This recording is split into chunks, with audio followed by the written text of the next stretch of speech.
Johnnie Jones Sr. was born in Laurel Hill, Louisiana on November 30th, 1919. After completing the 6th grade, he worked in Mississippi. He was sent to live in Scotlandville, Louisiana to begin his high school education at Southern University Demonstration School, now Southern University Laboratory School. He went on to Southern University in Baton Rouge until he was drafted into the Army to serve in World War II.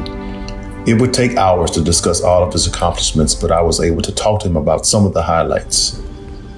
My name is Johnnie Anderson Jones Sr. I spell Johnnie Johnnie.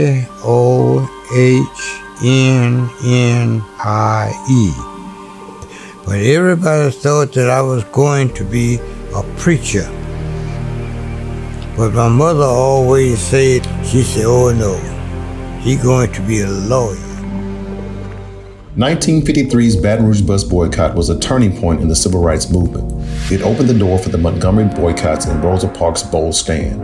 It also introduced the world to lawyer Johnnie Jones, pushing him to national notoriety as the attorney for the Baton Rouge bus boycott. He was chosen by Pastor T.J. Jemison just 15 days after graduating from Southern University's law school.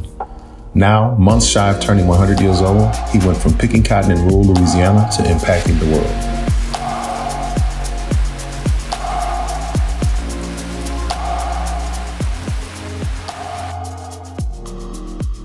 I was finally getting to meet one of my civil rights inspirations.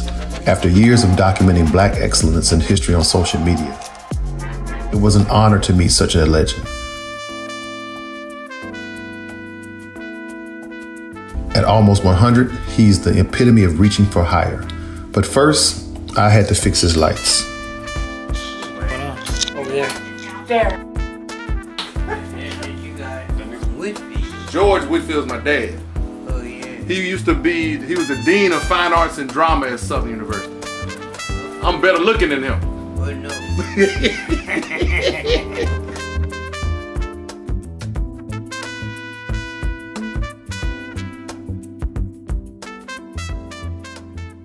Attorney Jones served in World War II, a decorated officer. He was the first Black soldier to become a warrant officer in the Army. He proudly served his country on D-Day at Normandy in the Battle of the Bulge. And his stories of the battles against the Nazis and racism from his own countrymen are riveting.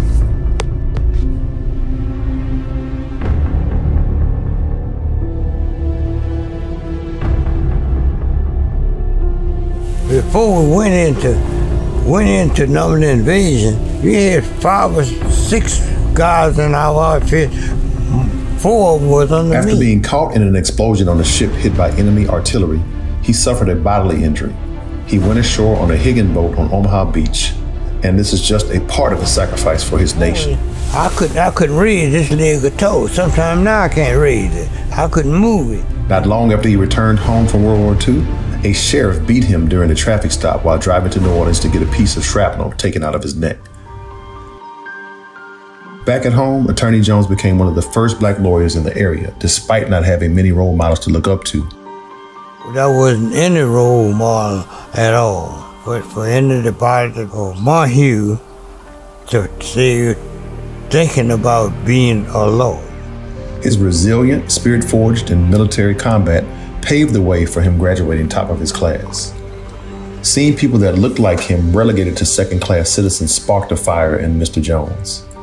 Teaming up with Reverend Jemison, he led the first large-scale bus boycott challenging segregation. They experienced unparalleled success, and after a 2-week boycott, the Baton Rouge City Council passed an ordinance reforming the bus company's segregation seating policy.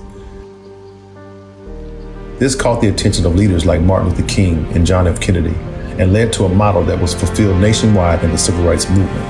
So tell me a little bit, Mr. Jones, about your relationship with Martin Luther King. When Martin Luther King came here, he met with Jemison and I.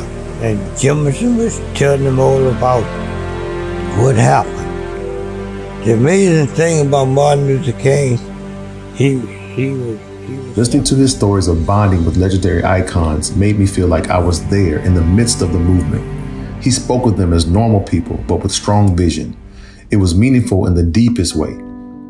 Johnnie received national recognition from presidents of the U.S. Small in stature, President Eisenhower said he had the body of a boy with the mind of a man. Huh? You met Eisenhower. Oh, yeah. Oh. What about Kennedy? Did you President Kennedy? Oh, yeah. Kennedy. I met Kennedy in the garden and talked with Kennedy like I did with Johnson. Johnson. When I met with Bobby, Bobby wanted me to be over the Civil Rights Division. Mr. Jones survived 3 assassination attempts by car bombing. The fact that he survived is beyond amazing. They said your car was bombed by the KKK or? Yeah, I had 2 cars to be bombed. Someone set one of the cars while I was speaking at Southern University. If you see him, let him tell you the whole story. It is truly one to hear. When I got in and turned the key and the car flew up and went on the top of the office building. He represents the brightest that humanity has to offer and lets me know that I can strive and achieve more. And I felt duty bound. And you know, when you have to do, you put forth the extra effort, you know, to learn and to maintain. And I know that. Mr. Jones, it was an honor to spend the day with you. Have a very happy birthday, young man.